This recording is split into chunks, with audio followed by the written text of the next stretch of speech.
Hi friends, सभी को नमस्कार, सभी को राम राम। सभी साथियों का हमारे यूट्यूब चैनल पर स्वागत है। साथियों, आज हम बात करेंगे अब्राहम मेस्लो के इम्पोर्टेंट सिद्धांत पे।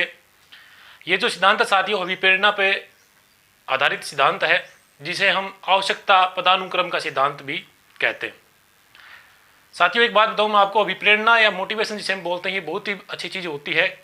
और अभिप्रेरणा के बारे में अब्राहम मेस्लो ने बहुत अच्छे से बात की है, क्योंकि साथियों अगर आप अभिप्रेरित अच्छे से हो जाते हो तो आप कोई भी कार्य को आसानी से कर सकते हो, चाहे कैसा भी कार्य हो। अभिप्रेरित व्यक्ति के लिए वो बहुत कम हो जाता है। तो अभिप्रेरणा साथियों दो तरह की होती है, आंतरिक व बाह्य अभिप्रेरणा। बाह्य अभिप्रेरणा का हम पे इतना असर नहीं होता जितना आंतरिक अभिप्रेरणा का होता है, क्योंकि आंतरिक अभिप्रेरणा का मतलब होता है हम अपने आप अंदर से अभिप्रेरित हो जाते हैं। और बाह्य अभिप्रेरणा हम किसी वस्तु को देख के या समझ के उसके बारे में या बाह्य कोई पदार्थ से हमें अभिप्रेरणा मिलती है, उसे हम बाह्य अभिप्रेरणा कहते हैं। साथियों, अभिप्रेरित होना हमारे लक्ष्य को पाने के लिए हमें बहुत ज़्यादा जरूरी है, क्योंकि लक्ष्य तभी मिलता है जब आप मेहनत करते हो। किसी ने कहा है कि कुछ पाने के लिए कुछ खोना पड़ता है, यानी अगर आपको अपना लक्ष्य प्राप्त करना है तो आपको अपनी नींद छोड़ना पड़ेगा, आलस्य त्यागना पड़ेगा। तो ये कुछ चीज़ें होती साथियों।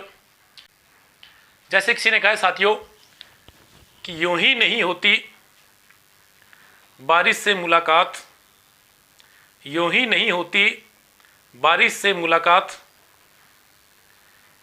उसके लिए पृथ्वी को धूप में तपना पड़ता है। यूं ही नहीं होती बारिश से मुलाकात, उसके लिए पृथ्वी को धूप से तपना पड़ता है। और बुलंदियों पर जाने के लिए, बुलंदियों पर जाने के लिए घुटनों के बल चलना पड़ता है।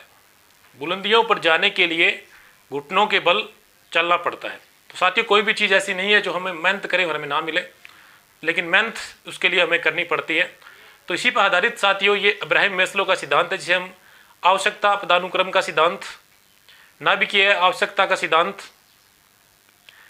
कहते हैं।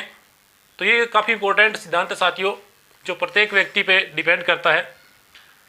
तो साथियों, आवश्यकता पदानुक्रम का सिद्धांत वैसे ही क्लियर हो चुका है सभी का कि किसके द्वारा दिया गया था। तो अब्राहम मेस्लो के द्वारा दिया गया था, और ये दिया गया था साथियों 1954 में। कब दिया गया था? तो 1954 में दिया गया था। अभिप्रेरणा सिद्धांत भी कहते साथियों, क्योंकि अभिप्रेरणा पे आधारित सिद्धांत है, मैंने पहले ही आपको बताया था।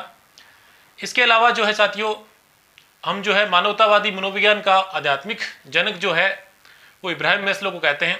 अब्राहम मेस्लो को हम मानवतावादी मनोविज्ञान का आध्यात्मिक जनक कहते हैं। इसी के आधार पर सिद्धांत को भी मानवतावादी आवश्यकता का सिद्धांत भी कहते हैं।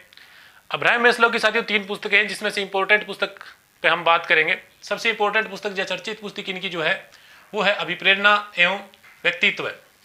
अभिप्रेरणा एवं व्यक्तित्व, मोटिवेशन एंड पर्सनैलिटी। ये काफ़ी चर्चित पुस्तक है साथियों इनकी, जिसमें इन्होंने अपना ये सिद्धांत दिया था, आवश्यकता पदानुक्रम का सिद्धांत। साथियों 1954 में दिया था, मैंने आपको पहले ही बताया था। काफ़ी इंपॉर्टेंट सिद्धांत है। कुछ बुक में आपको यहाँ पे 1959 भी मिल सकता है साथियों, लेकिन 1959 में इसमें संशोधन किया गया था, उस पर हम बात करेंगे। जो दिया गया था वो साथियों 1954 में ही सबसे पहले दिया गया था। अब्राहम मेस्लो के अनुसार प्रत्येक व्यक्ति की 5 आवश्यकताएं होती हैं। बाद में संशोधन के द्वारा उन्होंने 3 और भी जोड़ी थी, लेकिन मेनली 5 आवश्यकताओं में से हमसे एग्जाम में प्रश्न पूछा जाता है, जिनकी हम यहाँ पे बात करेंगे। तो सबसे पहले साथियों बात करें हम, तो वो है शारीरिक आवश्यकता। कौन सी आवश्यकता है? शारीरिक आवश्यकता, फिजिकल नीड। 1 नंबर पर क्या आता है साथियों? शारीरिक आवश्यकता, फिजिकल नीड। इसमें जो आता है मनुष्य को जो भोजन की जरूरत होती है, खाने की जरूरत होती है, शारीरिक जो आवश्यकता होती है जिसके अंदर उनको सम्मिलित किया जाता है। तो साथियों शारीरिक आवश्यकता में क्या आ गया? भूख, प्यास, ये सारी साथियों किसमें है? शारीरिक आवश्यकता में आती है। इसके अलावा काम जो है वो भी इसी में सम्मिलित किया जाता है। यानी हमारे शरीर को जो चीज़ चाहिए होती है, जिस चीज़ की नीड होती है, उसको हम किस में रखते हैं? शारीरिक आवश्यकता में रखते हैं। और ये सबसे नीचे की आवश्यकता मानी है अब्राहम मेस्लो ने। इसके बाद में इसने कहा है सुरक्षा की आवश्यकता। यानी कोई भी व्यक्ति जो भूख और प्यास उसकी पूरी हो जाती है, उसके बाद में दूसरे के बारे में सोचता है। जो अभी मैंने बोला था कि पहले पेट पूजा, उसके बाद में काम दूजा। तो अगर उसकी पेट की पूजा हो जाती है तो फिर वो क्या सोचता है? सुरक्षा के बारे में सोचता है। आप लोगों ने देखा होगा कि वो जो भिखमंगे वगैरह मांगते रहते, भीख मांगते रहते हैं, वो सड़क पर जो बसों के बीच में आ जाते हैं, गाड़ियों के बीच में आ जाते हैं, वो अपनी सुरक्षा के बारे में नहीं सोचते, क्योंकि उन्हें पहले सबसे पहले क्या जरूरी होती है? अपनी भूख को मिटाना जरूरी होता है। तो उसके बाद में होती है सुरक्षा। आप कोई भी पशु को देखोगे ना, वो भी रोड पर भाग के आ जाएगा अगर वो भूखा है तो। अगर उसने कुछ खा रखा है तो आप देखोगे तो वो भी ऐसे ध्यान करके चलेगा। हमने जब खाना पीना कर रखा हो तब हम रोड क्रॉस करेंगे तो बहुत सोच समझ के करेंगे, लेकिन अगर भूख हो तो हम जल्दी से उस चीज़ के लिए भागेंगे। तो पहली आवश्यकता क्या होगी साथियों? शारीरिक आवश्यकता, और दूसरी है सुरक्षा की आवश्यकता, सेफ्टी की आवश्यकता।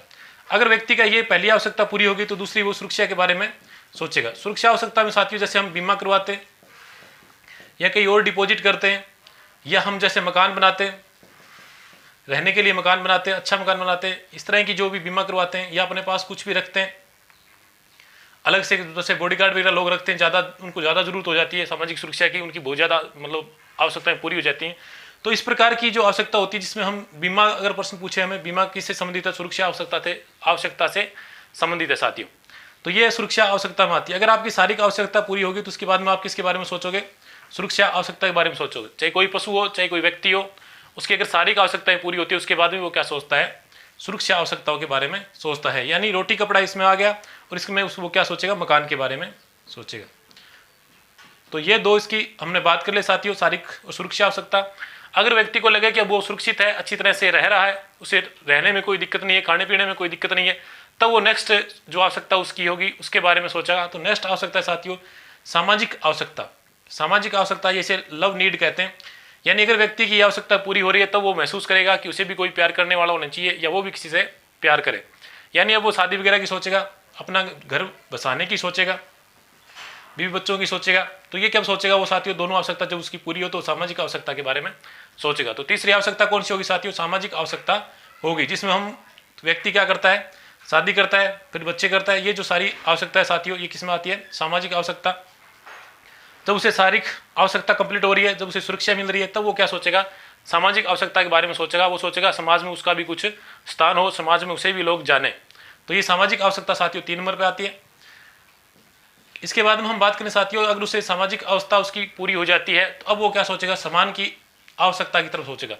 यानी उसकी शारीरिक आवश्यकता पूरी हो रही है, सुरक्षा की आवश्यकता पूरी हुई है, सामाजिक आवश्यकता पूरी हो रही है, अब वो क्या सोचेगा कि समाज में उसका पूरा सम्मान होना चाहिए। यानी वो भी किसी का सम्मान करे और उसका भी कोई सम्मान करे। एक उम्र के बाद में देखते ना हम, जब आदमी क्या 40-45 साल का हो जाता है तो वो सारा राम रूमी करे, और वो सोचा कि सारा भी राम रूमी करे। लेकिन ये आवश्यकता मटे सी आदमी है, कोई मतलब को नहीं है किन्ने जान ला रहे किन्ने ला रहे, क्यों सारों पहले बैंक की है पेट पूजा होनी जरूरी है, बैंक बाद में बैंक सुरक्षा भी होनी जरूरी है, मकान होना जरूरी है। मैं आवाज मकान चोबू करे वो क्यों राम रूमी करके कोई राज्य को नहीं है, मैंने बेरो है कोई फायदा की बात को नहीं। राम रूमी में पहले अपने मकान की व्यवस्था करनी जरूरी है। बैंक बाद में समाज में भी यहाँ लगा भी हाँ अपनी ब्याह शादी होगी यदि वो किसी राम रूमी करनी शुरू करे, नहीं भी मैंने बेरा भी में कोई फायदा की बात को नहीं। तो इसमें हम बात करें तो सामाजिक आवश्यकता यानी उसके बाद में आती है क्या है? सम्मान की आवश्यकता। यानी उसके बाद में व्यक्ति अगर उसकी अच्छी से रेपुटेशन होगी, उसकी अच्छा मकान है उसके पास, अच्छी उसके बीवी बच्चे हैं, तो अब वो सारे से सभी लोगों को क्या देगा? सम्मान देगा। आए हुए कोई भी उसी से आपसे पूछेगा, और खुद भी कहीं पे जाएगा वो भी सोचेगा कि लोग भी उसका सम्मान करें। तो इस तरह से नेक्स्ट जो क्या आगे साथियों? सम्मान की आवश्यकता आ गई। तो ये भी काफ़ी इंपॉर्टेंट है साथियों। उसके बाद में आती है आत्मसिद्धि की आवश्यकता। आत्मसिद्धि की आवश्यकता ये काफ़ी इंपॉर्टेंट है साथियों, क्योंकि आत्मसिद्धि बहुत कम लोगों को मिलती है। अगर हम बात करें तो 2 या 3% लोग ही यहाँ तक पहुँच पाते हैं, मतलब यहाँ तक पहुँचते पहुँचते लोग रह जाते हैं। फिर नेताजी बन जाते हैं, मान लेते हैं समाज में उनके नेताजी बन जाते हैं तो समाज में उनका सम्मान भी होने लग जाता है, थोड़ा बहुत वो भी किसी का सम्मान करते हैं, लेकिन उससे ऊपर जाने की चीज़ बहुत मुश्किल होती है। तो आत्मसिद्धि बहुत कम लोगों को मिलती है। कबीरदास जी की एक वाणी है साथियों। कबीरदास जी ने कहा कि माया मरी न मन मरा, माया मरी न मन मरा, मर मर गया शरीर, माया मरी न मन मरा, मर मर गया शरीर, आशा तृष्णा नाम री, आशा तृष्णा नाम री, तो कह गए दास कबीर। यानी इसका अर्थ है कि व्यक्ति जो है उसका शरीर तो मृत्यु को प्राप्त हो जाता है, लेकिन उसकी जो आशा और जो तृष्णा और उसकी जो मन की जो विचलता है वो कभी समाप्त नहीं होती है। लेकिन अगर हम बात करें कुछ 2 या 3% लोग ऐसे होते हैं जिनकी आशा तृष्णा भी मर जाती है और मन और मस्तिष्क का उनका संयम हो जाता है, मन और मस्तिष्क में आपस में नियंत्रण कर लेते हैं। और मन और मस्तिष्क में आपस में नियंत्रण हो जाता है साथियों, तो उस अवस्था को हम कहेंगे आत्मसिद्धि। क्या कहेंगे? आत्मसिद्धि। ये कुछ इंपॉर्टेंट, ये कुछ जो साधु मुनि या अच्छे व्यक्ति होते हैं जिन्होंने एक अच्छे ओहदा प्राप्त कर लिया है और उनको जो चाहिए होता है वो अपने जीवन में उन्होंने हासिल कर लिया है, तब जाके वो सोचते हैं कि अब उन्होंने क्या कर लिया? आत्मसिद्धि को प्राप्त कर लिया है। फिर वो हर व्यक्ति के साथ बहुत अच्छे से व्यवहार करते हैं, उन्हें किसी तरह का कोई लालच नहीं होता है, सब कुछ छोड़ के वो क्या है, भगवान से या प्रत्येक व्यक्ति के सुख दुख में काम आने लग जाते हैं। तो इस प्रकार की अवस्था जो है साथियों वो है आत्मसिद्धि की अवस्था। तो ये 5 आवश्यकताएं जो है साथियों अब्राहम मैस्लो ने बताई थी 1954 में, और 1959 में इन्होंने संशोधन करके 3 आवश्यकताएं और जोड़ी थी, जिसमें जो इंपॉर्टेंट है वो अध्यात्म की आवश्यकता, यानी कुछ इसके ऊपर जो 8वीं आवश्यकता जो है इंपॉर्टेंट, कई बार उसमें पूछ लेते हैं, तो वो 8वीं अगर पूछे तो है अध्यात्म की आवश्यकता। उसमें व्यक्ति क्या होता है, प्रभु से अपना संपर्क बना लेता है, यानी प्रकृति से अपना संपर्क बना लेता है और प्रकृति में ही लीन रहने लग जाता है, तो वो होती है अध्यात्म की आवश्यकता। लेकिन हमसे साथियों इसी 5 आवश्यकताओं में से मेनली प्रश्न पूछा जाता है। तो प्रश्न किस तरह से आ सकता है साथियों, मैंने पहले ही बताया था कि बीमा अगर वो कोई व्यक्ति कराता है तो किस तरह की आवश्यकता है, तो सुरक्षा की है। मकान बनाता है तो किस तरह की सुरक्षा की है। समाज में अपना घर अच्छे से बनाता है, घर बसाने की प्रक्रिया कर रहा है कुछ, तो वो क्या है, सामाजिक आवश्यकता है। किसी व्यक्ति को सम्मान दे रहा है और सम्मान की आशा रखता है, तो वो कैसी है, सम्मान की आवश्यकता है। आत्म सिद्धि की आप लोग समझ गए होंगे साथियों। इनको उच्च स्तर और निम्न स्तर में डिवाइड किया गया, उच्च स्तर और निम्न स्तर में डिवाइड किया गया साथियों। अगर हम देखें तो ये जो 3 आवश्यकता है, इन तीनों को क्या साथियों निम्न स्तर की आवश्यकताएं माना गया, निम्न स्तर की आवश्यकताएं माना गया, और इन दोनों को साथियों उच्च स्तर की आवश्यकताएं माना गया। आत्मसिद्धि व आत्म सम्मान की जो आत्मसिद्धि व आत्म सम्मान की जो आवश्यकता साथियों उसे उच्च स्तर की आवश्यकता माना गया है, जबकि इन तीनों को क्या निम्न स्तर की आवश्यकता माना गया साथियों। अगर वैसे देखें तो ये जो ऊपर से अगर नीचे से ऊपर जाते हैं हम, तो ये 1 नंबर पे आती है, 2 नंबर पे, 3 पे, 4 पे, और आत्मसिद्धि आती है 5 पे। अगर श्रेष्ठता के क्रम से देखें साथियों तो ये 1 पे, 2 पे, 3 पे, 4 पे और 5 पे। मतलब सबसे निम्न स्तर पे कौन सी आएगी, शारीरिक आवश्यकता आएगी। अगर सबसे जरूरत के हिसाब से देखें तो 1 नंबर पे क्या आएगी, शारीरिक आवश्यकता आएगी। आपको आरोही क्रम कैसे पूछ ले साथियों, तो ये आपका क्लियर होना चाहिए साथियों। सबसे कम महत्व की अगर किसी आवश्यकता को माना है तो वो माना गया है काम की आवश्यकता। अब्राहम मैस्लो ने कहा कि सबसे कम महत्व की आवश्यकता है काम की आवश्यकता, और सबसे निम्न स्तर की आवश्यकता है शारीरिक आवश्यकता। और शारीरिक आवश्यकता साथियों चक्रीय आवश्यकता का है, क्या कहा गया है, चक्रीय आवश्यकता कहा गया है, क्योंकि भूख प्यास जो है वो लगातार हमें, ऐसा तो है नहीं एक बार खाना खा लिया तो बाद में नहीं लगेगी, तो यानी भूख हमें लगती रहती है, हम बार बार भोजन करते रहते हैं, उसके हिसाब से दोबारा भूख लग जाती है, प्यास लग जाती है। तो इस कारण इस शारीरिक आवश्यकता को कैसा माना गया है, चक्रीय आवश्यकता माना गया। तो साथियों आई होप यू ये आपका क्लियर हो गया होगा। अब्राहम मैस्लो के द्वारा दिया गया आवश्यकता पदानुक्रम का सिद्धांत, आवश्यकता ग्रहण का सिद्धांत, मानवतावादी पदानुक्रम का सिद्धांत, इस तरह से कुछ इनके अन्य नाम भी है। अभिप्रेरणा का सिद्धांत भी कहते हैं, क्योंकि इन्होंने अपनी पुस्तक अभिप्रेरणा व्यक्तित्व में इसको स्पष्ट किया था। अब्राहम मैस्लो साथियों जो है अमेरिका से रिलेशन रखते हैं, अमेरिका के थे ये, अमेरिका के मनोवैज्ञानिक थे। तो आई होप यू आपका क्लियर हो गया हो साथियों। अगर आपको वीडियो पसंद आए तो साथियों अपने दोस्तों में इसे शेयर करें।